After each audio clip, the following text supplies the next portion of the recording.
1절부터 3절까지의 말씀입니다. 우리 다 같이 한음성으로 읽겠습니다.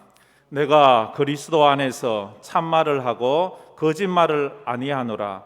나에게 큰 근심이 있는 것과 마음에 그치지 않는 고통이 있는 것을 내 양심이 성령 안에서 나와 더불어 증언하노니, 나의 형제 곧 고륙의 친척을 위하여 내 자신이 저주를 받아 그리스도에게서 끊어질지라도 원하는 바로다. 아멘.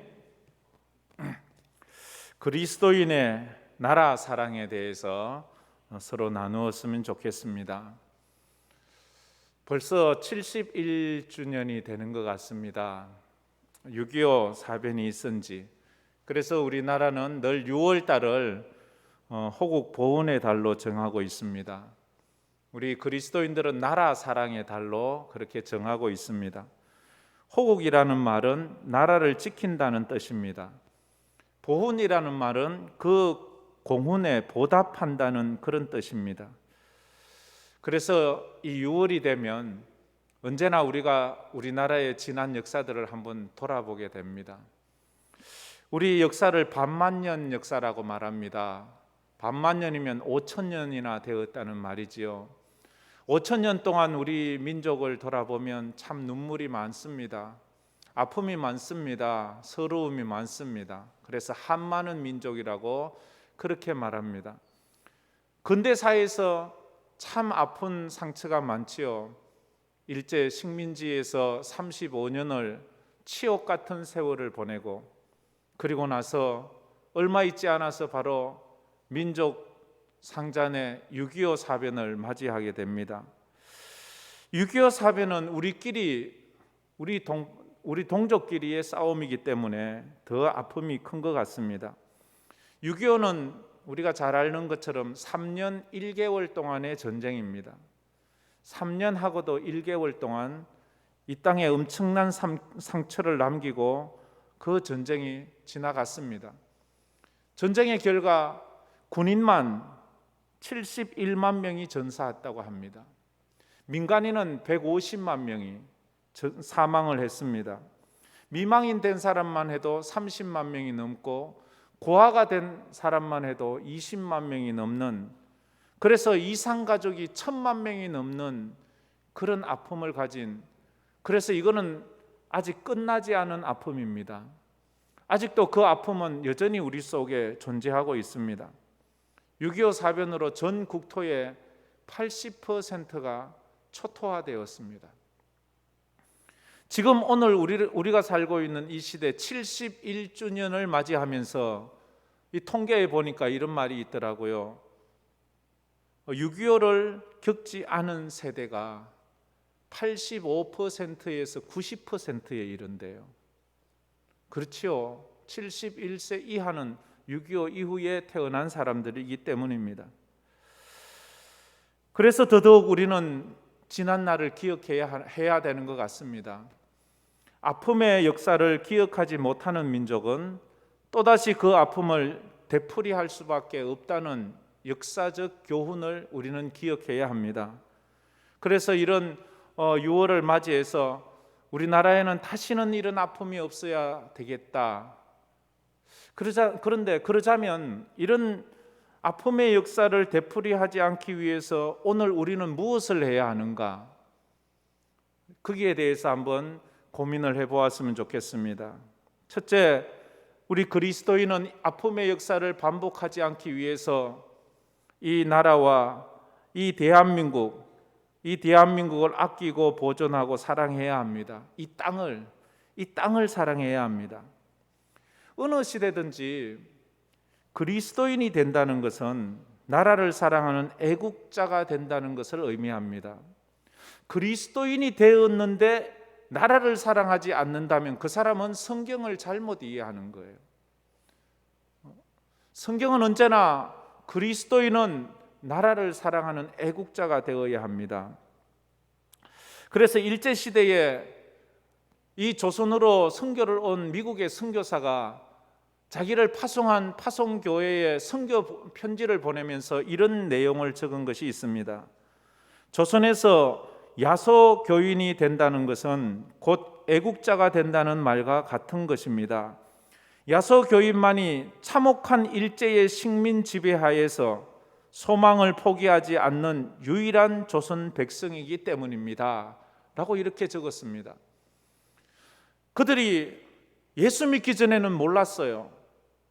예배당에 가기 전에는 몰랐어요. 성경의 말씀을 듣고 깨닫기 전에는 몰랐어요. 지금 이 조선이 얼마나 불쌍하고 이 조선이 얼마나 짓밟히고 이 조선이 왜 독립을 해야 되는지를 그때는 무지한 백성들은 잘 몰랐어요. 그냥 이렇게 사는갑다. 이것이 우리의 운명인갑다. 이것이 우리 조국의 운명인갑다. 그래 생각을 했지. 이걸 이기고 이걸 극복해서 빨리 독립을 해야 된다는 그 절실함을 잘 못 깨달았거든요.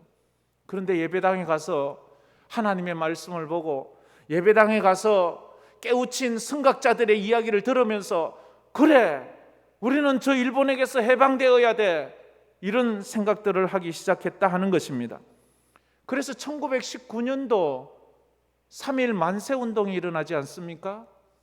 3.1 만세운동이 일어나면서 거기에 독립선언문을 선포하는데 독립선언문 그 밑에다 민족대표 33인의 서명을 합니다. 그 당시는 뭐 나라가 망했으니까 나라를 대표하는 뭐 왕도 없고 대통령도 없고 뭐 고관도 없고 다 그렇잖아요.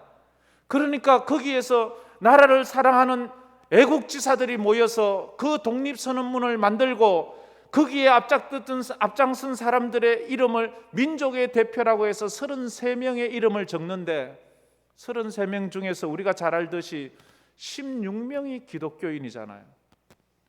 33명 중에서 16명이면 반이잖아요. 32명이 반이지만 거의 반이잖아요. 그런데 그 당시 우리 조선의 모든 백성들의 인구 숫자가 몇 명인가 하면 3천만 명이 되지 않았습니다. 모두 다 합쳐서 적게는 2천만 명까지 보는 사람이 있고 많게는 3천만 명까지 그러니까 3천만 명이 되는데 그 중에서 기독교 인구가 몇 명이었는가 하면 20만 명이 좀 넘었습니다. 20만 명이 좀 넘는 기독교인은 3천만 명에서 20만 명 1%가 채 되지 않는 기독교인들임에도 불구하고 민족 대표 33인 중에 반이 기독교인이었다는 거예요. 그걸 보면 그 당시 이 기독교인들이 얼마나 나라를 사랑하는 일에 앞장섰다는 것을 알 수 있어요. 독립만세운동할 때에 뭐 모든 사회 단체가 다 그렇게 노력을 해서 만세운동을 했지만 그 각 교회가 거기에 앞장섰다는 것은 이미 역사의 기록에 나와 있습니다. 우리도 알지만 교회 가면 깨우치잖아요. 글도 깨우치고 문화도 깨우치고 세상 돌아가는 이치도 깨우치고 그게 성경에서 배우고 그러면 그 사람들이 앞장서서 또 그렇게 하고 그렇게 했다는 거예요. 그리스도인은 이 땅을 사랑해야 합니다. 이 땅의 산을 사랑하고 이 땅의 강을 사랑하고 이 땅의 바다를 사랑해야 합니다. 그리스도인은 이 땅에 살아있는 모든 것을 사랑해야 합니다. 동물도 사랑하고 식물도 사랑하고 나무도 사랑하고 심지어 그리스도인은 이 땅의 공기까지도 사랑해야 합니다. 자연을 보호하는 것은 나라를 사랑하는 애국입니다. 그래서 이 땅에 쓰레기를 함부로 버리는 것은 애국하는 것이 아닙니다. 이 땅은 우리가 사랑해야 하는 땅입니다. 이 땅은 우리가 살아가야 될 땅입니다. 이 땅은 우리가 묻힐 땅입니다. 그리고 이 땅은 우리 후손들이 살아가야 될 그런 땅이기 때문입니다. 그래서 우리는 분리수거를 해야 합니다. 분리수거가 애국이라는 걸 아십니까? 분리수거가 나라 사랑하는 것임을 아십니까? 지역 이기주의를 극복해야 합니다. 자기들만을 위한 개인주의를 극복해야 합니다. 혐오시설이 들어오는 것에 대해서 반대하는 그 운동을 우리가 좀 더 고민해 봐야 합니다. 누구도 원치 않을 거예요. 내가 사는 곳에 혐오시설이 온다, 땅값이 떨어진다, 내 삶이 불편해진다. 다 싫지만 크게 네, 이것이 나라 사랑하는 길이라면, 이것이 우리나라 어딘가에 가야 돼. 이것이 뭐 그렇다고 저 일본에 가서 세울 수는 없잖아요. 저 중국에 갖다 세울 수는 없잖아요. 우리나라 안에 그 시설이 있어져야 된다면 우리는 그것을 나라 사랑하는 마음으로 해석해 보아야 합니다. 다 이래 말하다가 정작 자기 집 앞에 그것이 들어서면 또 우리는 그것을 불편해 하는 것이 우리의 본 모습이 아닙니까? 나라 사랑을 너무 거창하게 생각하지 마십시오. 작은 것 하나 실천하는 것이 바로 나라 사랑하는 것입니다. 우리는 이 땅을 쓰레기가 덮인 땅으로 만들어 자손들에게 물려줄 수는 없습니다. 이 땅에 산과 강과 바다를 깨끗하게 해서 우리 자녀들에게 물려주어야 합니다. 우리가 어릴 때만 해도 한반도를 이야기할 때 이렇게 얘기했습니다. 산 좋고 물 좋고 공기 좋은 나라라고. 근데 오늘날 그 말은 쑥덕한 것 같습니다. 우리 어릴 때만 해도, 제 고등학교 때만 해도 저 신천 내에서 목욕을 했습니다. 수영을 했습니다. 고기를 잡았습니다. 전 가창에 있었는데요, 용계다리라고 하지요. 가창, 파동에서 가창을 넘어가는 그 밑에는 매년 익사사고가 있었습니다. 수심이 깊고 사람들이 꼭 거기 와서 수영을 했기 때문에 그럴 때마다 소방차가 애행하고 와서 그 시신을 찾고 이랬습니다. 1년에 꼭 한두 번 이상 있었어요. 왜냐하면 제가 바로 그 용계다리 그 고기에 살았기 때문에 늘 보았습니다. 지금은 누구도 거기에서 수영을 하지 않습니다. 지금은 누구도 거기에서 고기를 잡지 않습니다. 그만큼 우리가 이 땅을 훼손시켰다는 것입니다. 그러면 누가 이 산천과 바다와 공기를 오염시켰나요? 저 일본 사람들이 현해탄을 넘어와서 공기 오염시키고 갔나요? 누가 이 땅에 쓰레기를 이렇게 많이 버렸나요? 저 북한의 사람들이 와서 쓰레기를 버리고 갔나요? 아니에요. 바로 나예요. 우리예요. 우리가 이 땅을 이렇게 쓰레기 더미로 만들어 버렸어요. 우리는 이 땅을 사랑해야 합니다. 여러분들은 대한민국을 어떻게 사랑하고 있습니까? 말로만 사랑합니까? 작은 것 하나가 나라 사랑하는 것입니다. 두 번째로, 그리스도인은 어떻게 나라를 사랑할 수 있습니까? 대한민국의 법과 질서를 지킴으로 나라를 사랑할 수 있습니다. 법과 질서를 지킨다는 것은 더불어 사는 세상임을 인정하는 거예요. 나만 살면 까짓것 뭐 내 멋대로 살아도 돼요. 안 지켜도 돼요. 교통법은 나만 가는데 뭐 필요합니까? 나만 사는데 뭐 남 배려할 것 없지 않습니까? 그런데 우리는 더불어 살기 때문에 배려해야 합니다. 준법 정신은 그래서 나라를 사랑하는 가장 효과적인 방법 중에 하나입니다. 질서를 지키는 거예요. 법을 지키는 거예요. 요즘 들어서 부쩍, 전에부터 그랬지만 우리가 정치인들에 대해서 실망하는 이유가 뭡니까? 정치인들을 존경하지 않는 이유가 뭡니까? 법을 지키지 않는 거예요. 그러면서 말합니다. 그들을 향하여 내로남불하지 말라고. 그렇잖아요. 얼마 전에 있었던 LH 직원들을 왜 비난했습니까? 일부 직원이 그랬지만 전체가 다 욕을 얻어먹잖아요. 자기들이 부동산 투기와 그런 거에 대해서 건절해야 되는 단체가 도리어 그런 것들을 더 조장했기 때문이 아닙니까? 이들의 행동은 애국이 아니라 매국이었습니다. 교통법규를 잘 안 지킵니다. 뭐 이제 차관이 되고 뭐 이렇게 아주 고위층에 있는 사람들이 음주운전을 하고 음주를 하고 불법 부동산 투기를 하고 탈세를 하고, 우리가 이런 거 많이 지적하지 않습니까? 법을 지키지 않는 거예요. 법을 지키지 않으면서 나라를 사랑한다는 말은 어불성설입니다. 말도 되지 않는다는 거지요. 함께 더불어 살아가는 행복한 나라를 만들자고 말하면서 자기만 살려고 하는 거지요. 자기 집단만 잘 살려고 하는 거지요. 그건 아닙니다. 우리가 정말 선량한 백성으로서 이 땅을 살아가야 됩니다. 그래서 법을 잘 지켜야 내가 할 수 있는 것, 신호등을 지키고, 오늘 오시면서 혹시 교통법 어기진 않았습니까? 지켜야 합니다. 조금 참아야 합니다. 조금 인내해야 합니다. 조금 양보해야 합니다. 그게 나라 사랑하는 길입니다. 그래야만 합니다. 법을 지키지 않으면 이웃에게 피해를 줍니다. 누군가에게 피해를 주게 되어 있어요. 난 피해 준 거 없습니다. 불법으로 전입신고해놓고는 나는 아무에게도 피해를 주지 않았습니다 라고 말합니다.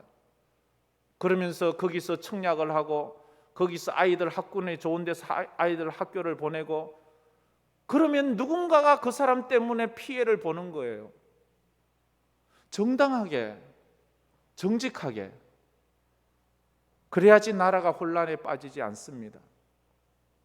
자기 아이는 이런저런 특혜를 다 누려서 좋은 스펙으로 좋은 학교에 들여보내면서 나는 누구에게도 피해를 주지 않았다고 말하면 그 사람 때문에 누군가는 피해를 본 거예요. 그렇잖아요. 참 우리는 이걸 누구에게도 나는 괜찮다고 말할 사람 아무도 없을 거예요. 저 자신도 그런 이 시대 속에 살아가는 한 사람이기 때문에 공동으로 책임져야 합니다. 프랑스 말 중에 이런 말이 있잖아요. 노블레스 오블레주라고. 노블레스 오블레주. 이 말의 뜻은 뭡니까? 귀족과 지도층은 특권을 누리는 대신에 의무와 책임이 있다는 거예요. 귀족은 귀족의 특권이 있는 대신에 의무가 있다는 겁니다.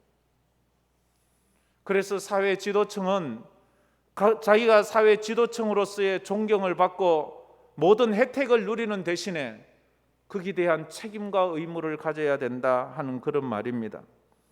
여러분들은 얼마나 법과 질서를 잘 지키고 있습니까? 늘 청문회 때면 단골 메뉴가 이런 거 아닙니까? 부동산, 전입신고, 탈세, 병역 문제, 이런 것들이, 이건 아주 기본적인 것 아닙니까? 그러면서 기본적인 것도 안 되면서 나라를 사랑한다고 말합니다. 나라를 위해서 자기가 섬기겠다고 말합니다. 나라를 위해서 헌신하겠다고 말합니다. 설득력이 없는 그런 말입니다. 우리 그리스도인들은 법과 질서를 지켜야 합니다. 세 번째, 그리스도인이 나라를 사랑하기 위해서는 자기가 맡은 일에 최선을 다해야 합니다. 자기가 자기 일을 최선을 다하는 거예요. 자기 사명과 책임을 다하는 거예요. 학생은 학생으로서 공부를 최선을 다해서 하는 겁니다. 직장인은 직장에서 자기가 맡은 일을 열심히 하는 것입니다.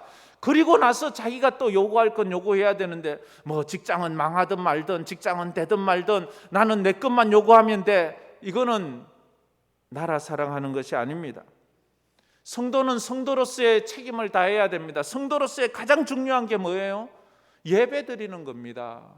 성도는 예배를 잘 드려야 돼요. 목사는 목사답게, 장로는 장로답게, 권사는 권사답게, 집사는 집사답게 자기가 맡은 그 직분에 맞는 그런 책임과 의무를 다해야 합니다. 그렇지 않고 남의 눈에 티는 보면서 자기 눈에 들보를 모지 못하는 우를 보면서는 안 되는 것입니다. 아브라함 링컨이 가장 존경했다고 말하는 이탈리아의 영웅 가리발디가 있습니다. 가리발디는 장군이었습니다.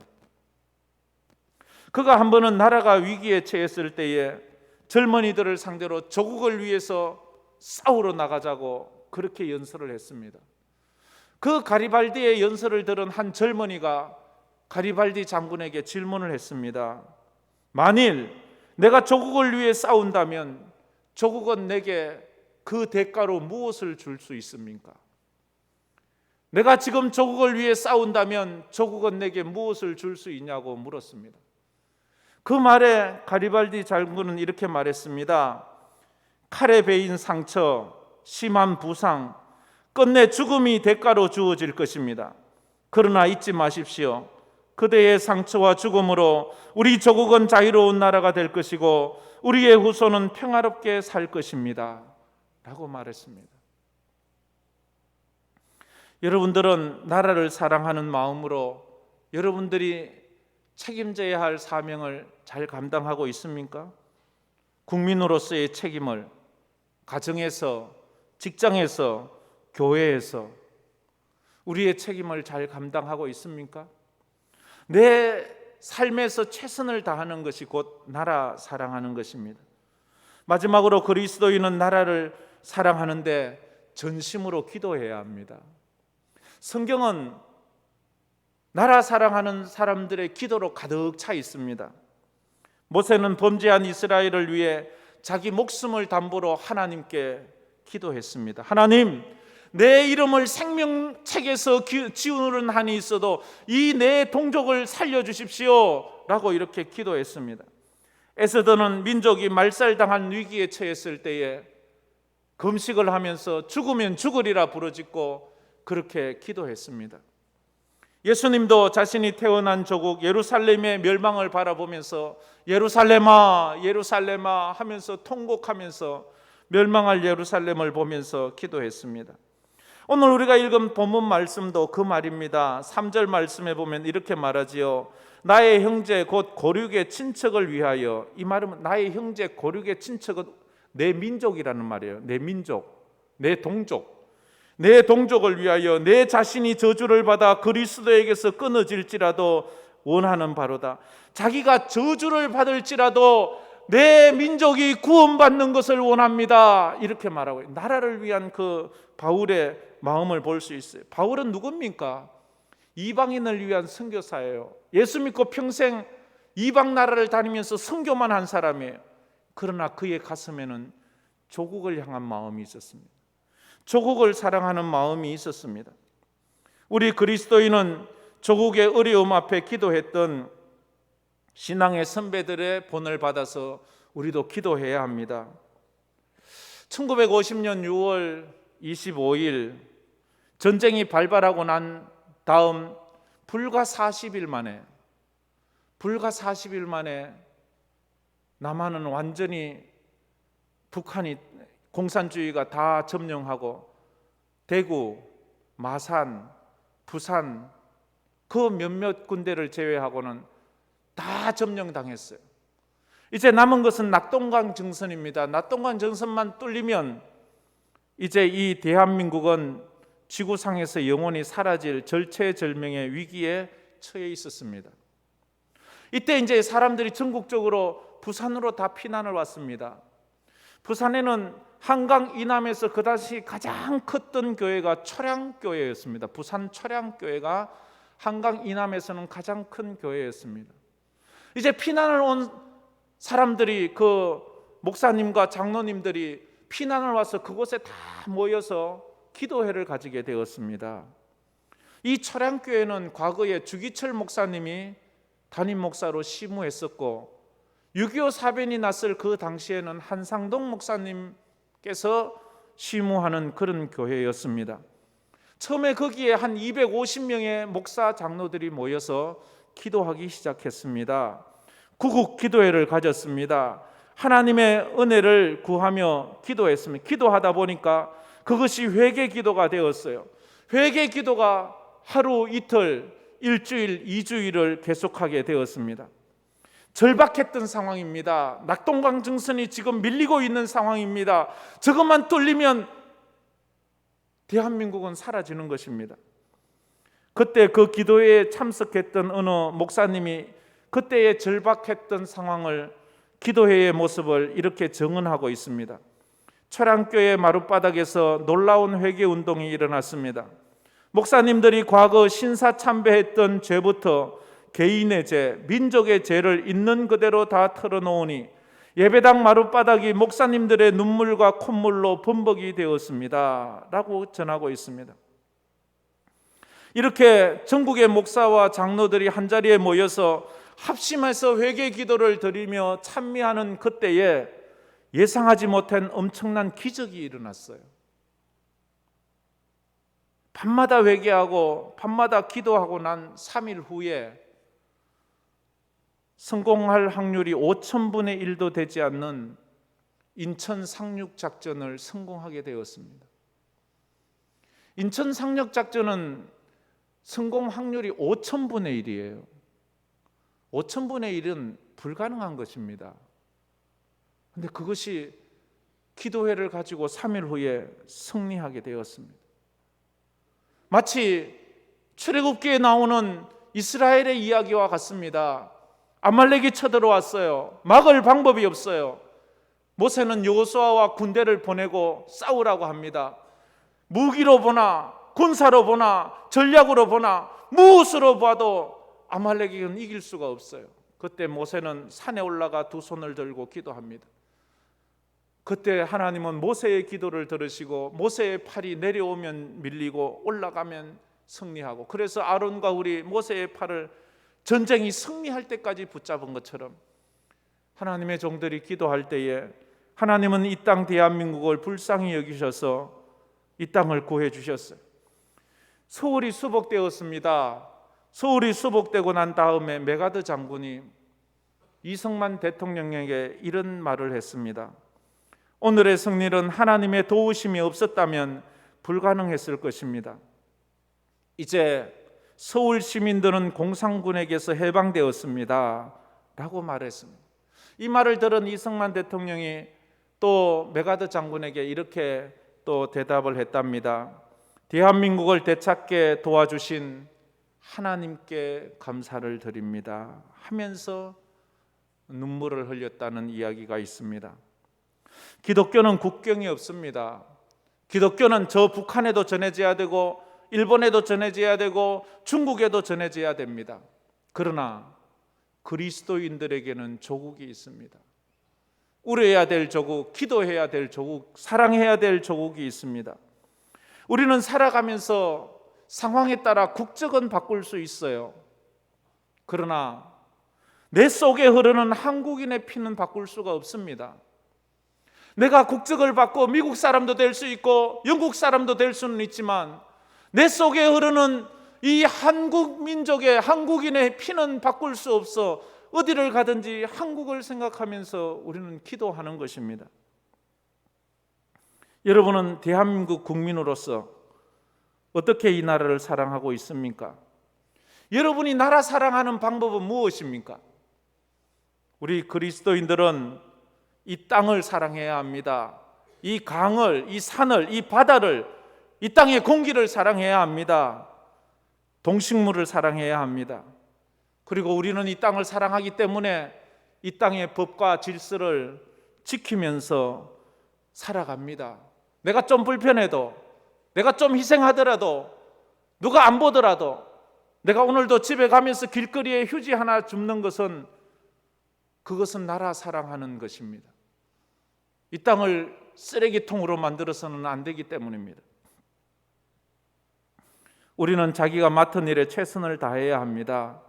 그리스도인은 최선을 다해 빛과 소금의 삶을 살아야 합니다. 희망이 없는 이 시대에, 소망이 없는 이 시대에 그리스도인들이 소망을 보여주어야 되는 것은 우리가 나라를 사랑하기 때문입니다. 그리고 우리는 나라를 위해서 눈물로 기도해야 합니다. 기도만이 나라 사랑하는 큰 힘입니다.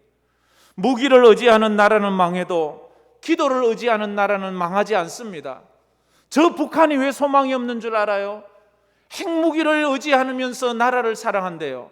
그건 망할 짓이에요. 기도를, 하나님을 의지하는 그 민족이 하나님의 축복을 받게 되어 있는 것입니다. 지금 우리가 대한민국을 위해서 기도해야 될 기도의 제목이 뭡니까? 이 나라를 보면 다 기도 제목이잖아요. 정치를 보면 기도 제목이잖아요. 경제를 봐도 기도 제목이잖아요. 외교를 봐도 기도 제목이잖아요. 국방을 봐도 기도 제목이잖아요. 교육을 봐도 기도 제목이잖아요. 코로나만 봐도 기도 제목이잖아요. 다 우리가 기도해야 할 기도 제목인데 그 중에 우선돼서 기도해야 될 건 뭔가요? 영적인 겁니다. 영적인 기도를 드려야 됩니다. 교회가 바로 서면 이 나라가 바로 섭니다. 교회가, 성도가 바로 서면 이 땅이 회복됩니다. 이게 하나님의 법칙이에요. 내 영혼이 잘 돼야 범사가 잘 되는 거예요. 내 영혼이 잘 돼야 강건한 축복을 받는 거예요. 우리는 거꾸로 말하지요. 내 삶이 좀 편하면 예수 잘 믿을게요. 내가 좀 여유 있으면 예수 잘 믿을게요. 내가 좀 편안하면, 자식이 말 잘 들으면 예수 잘, 그건 우선순위가 틀린 겁니다. 예수 잘 믿고 예배 잘 드려야 하나님의 축복이 있는 것입니다. 하나님이 이 땅에서 우상과 사이비 이단이 사라지게 하여 주옵소서. 이 땅에 부흥을 주시옵소서. 이 땅을 고쳐 주시옵소서. 이 땅을 불쌍히 여겨 주옵소서. 이 땅에 회개 운동이 일어나게 하여 주옵소서. 이렇게 기도하는 은혜가 있기를 주의 이름으로 축복합니다.